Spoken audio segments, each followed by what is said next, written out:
कोयना धरणाचे 6 वक्र दरवाजे उघडण्यात आले आहेत. आपण ही दृश्य हॅलो बळीराजा चॅनलच्या माध्यमातून पाहत आहात.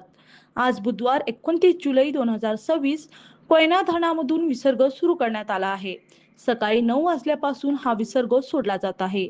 मंडळी, सविस्तर अपडेट पाहूया. त्याआधी आपण जर आपल्या हक्काच्या हॅलो बळीराजा या चॅनलला सबस्क्राईब केला नसाल तर लगेच सबस्क्राईब करा, जेणेकरून आमचे अपडेट तुम्हाला लवकरात लवकर मिळतील. व तसेच व्हिडिओला लाईक व कमेंट करायला विसरू नका. आज सकाळी आलेल्या अपडेटनुसार कोयना धरणात 26,730 क्युसेकनं आवक येत आहे. कोयना परिसरात 88 मिलीमीटर तर नवजामध्ये 100 मिलीमीटर पावसाची नोंद झाली आहे. कोयना धरणाचा एकूण पाणीसाठा हा 82.39 टीएमसी इतका झाला आहे. तर यातील उपयुक्त पाणीसाठा हा 77.27 टीएमसी इतका आहे. धरण 78.28% भरले आहे.